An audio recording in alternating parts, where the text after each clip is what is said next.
Welcome to the WTO podcast. My name is Molly Smith, and I'm on a mission to equip 1 million people with the tools to recognize when they're in the funk, but more importantly, how to pivot out of it. By tuning in today, you've joined me on this mission, and I'm so glad you are here.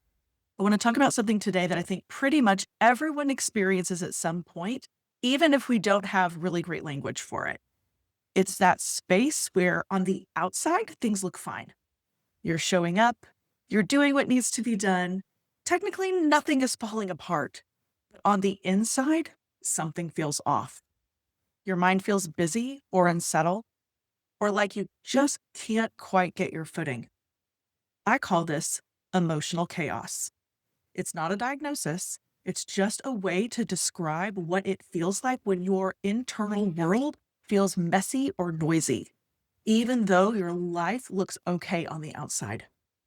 This isn't about being weak or incapable. I experience this myself, and I see it all the time with the people that I work with. Capable, responsible people who feel a deep sense of responsibility and care deeply. If you've ever found yourself thinking, why does this feel harder than it should right now? This episode is for you. Now, most of the time, emotional chaos isn't dramatic. It's subtle.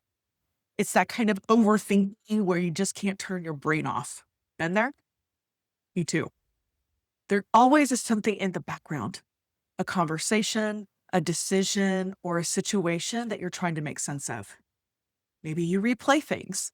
You wonder if you said the wrong thing. Maybe you think through a decision, land on a path forward, only to find yourself questioning it later. Maybe your flavor of emotional chaos manifests as people pleasing or being the peacemaker. You think about how things are going to affect other people. You don't want to disappoint anyone, and you don't want to make things awkward or uncomfortable. So you smooth things over. You keep things moving. You tell yourself it's not a big deal. Or maybe it shows up as perfectionism. You want to get it right. And the fear of not getting it right keeps you tweaking, adjusting, and fiddling until it feels right enough, as if that's a thing, before you move forward. And the wild part is you're still doing all the things. You're productive, you're functioning, but inside you don't feel settled. There's this quiet sense of being behind, even when you're doing a lot. Now, if you're an entrepreneur or somebody who is stewarding a big vision, emotional chaos often shows up in ways that are a little harder to spot.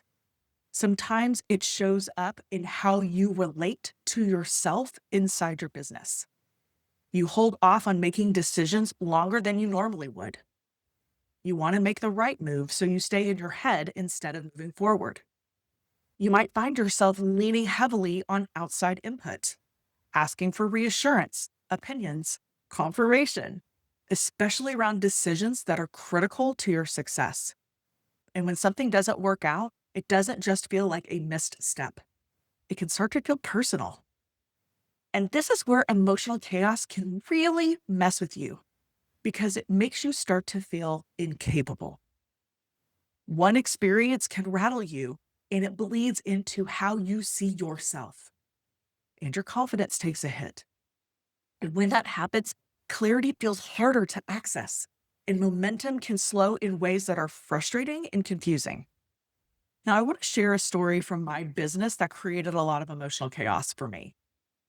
A while back, I hired somebody to support me in my business in an area that I didn't have any expertise in. I am a firm believer in outsourcing anything that isn't in my lane of genius so that my energy and focus can stay firmly inside my lane of genius. Listen, I spent years in a corporate role where a good portion of what I was responsible for was completely outside my skill set, and I was miserable. So bringing somebody in who had skills that I didn't have felt like the right decision. He had expertise in a very important area that was strategic to my business. He also believed in the mission and the movement I'm creating here. He had skin in the game, and he understood how important it was to help people pivot out of the funk. And his skill set was going to contribute meaningfully in an area that I wasn't focused on. So we started working together. A couple of weeks in, a deadline was missed. Now I chalked it up to a fluke. Like, I know life can life and that things happen. And listen, I'm not expecting perfection. Then a few weeks later, it happened again. So at this point, we talked about it. We put some things in place so there wasn't a single point of failure on key deliverables that were time sensitive. And then it happened a third time. And I'll tell you, at this point, it became clear to me that no amount of belief in the mission or enthusiasm for the vision of what I was creating could override the fact that the work I hired him to do was not being delivered consistently. He kept showing me who he was by his actions. Listen, consistency matters when you are running a business. I needed support I could depend on. So the night before I made the decision to part ways, things felt really heavy. Not heavy in a dramatic way, just heavy in that quiet, spinning, can't settle kind of way. And honestly, I'd been sitting in uncertainty for days, going back and forth in my head. Do I trust him? Do I need to give him more grace? Am I overreacting? Am I expecting too much? Did I make a bad decision in hiring this person on? And then I realized that something was slowly eroding, and that was my trust, not just in him, but in me. Somewhere in my head, I thought I had found somebody who really got what I was trying to build, and I didn't want to lose that. And I got to tell you, friends, my nervous system was lit up. My mind would not slow down, and the weight in my chest was unmistakable. Realizing this, I made the conscious decision to identify the emotion that I was feeling in that moment. Now, if you've listened to this podcast or followed my work for any amount of time, you know how much I am a big believer in naming, acknowledging, and attuning what you're actually feeling. I didn't have my handy emotions wheel in front of me. I wasn't journaling. I was just laying in bed, scanning my body and my thoughts, trying to land on that word, that emotion that fit. And the emotion I identified surprised the shit out of me. It was betrayal. And my immediate reaction was to judge that emotion. I remember thinking, like, this feels like a really strong word for this situation. So as I was laying there that night, sitting with this feeling of betrayal, something else dawned on me. I realized how much trust I had placed in him. I believed he was going to do what he committed to do. And so I began to question my own judgment. I remember thinking, how can I hire somebody to support me in my business in an area that is not my lane of genius, it's not in my skill set, and get this wrong? That self-doubt fractured my confidence. And that fracture is what sent my emotional chaos into overdrive. Now, here's the part that I didn't expect. Making the decision to part ways didn't suddenly restore my confidence. It actually ushered me into a season of being in the funk. I questioned my judgment. I noticed that I started looking outside of myself for reassurance, validation, and for somebody to confirm that I hadn't messed up. And that's when something important for me really clicked. What I was living during that season wasn't failure, it was emotional chaos. I had lost my perspective. I was feeling disconnected. And the way out of that space wasn't another decision. It was learning how to come back to myself. And that's what I call emotional sovereignty. Emotional sovereignty is the ability to access perspective and move forward from a place of self-trust. Here's the thing. That perspective doesn't come back just because I made the right decision. And once I saw that, I realized that there was a path out of emotional chaos. Not by hustling.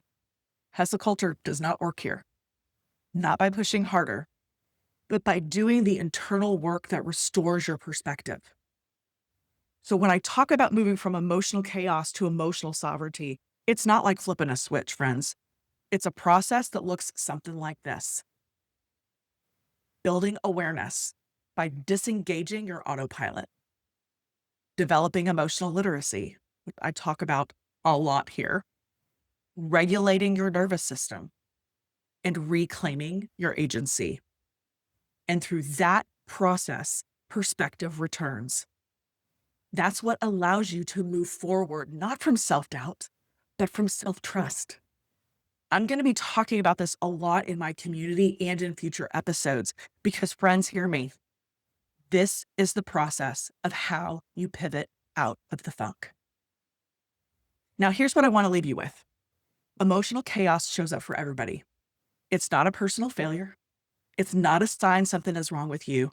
It's part of being human, especially if you are building something or leading something or stretching into a bigger vision or version of your life. We don't have to stay rooted in the chaos.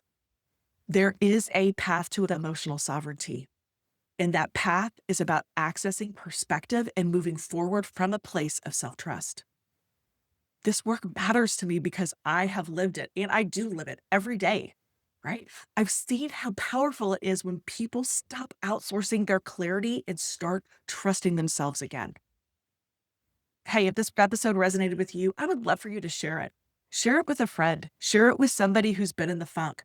Post about it. And if you're willing, please rate and review the WTF podcast. That's how this message reaches more people and how this movement grows. See you next time.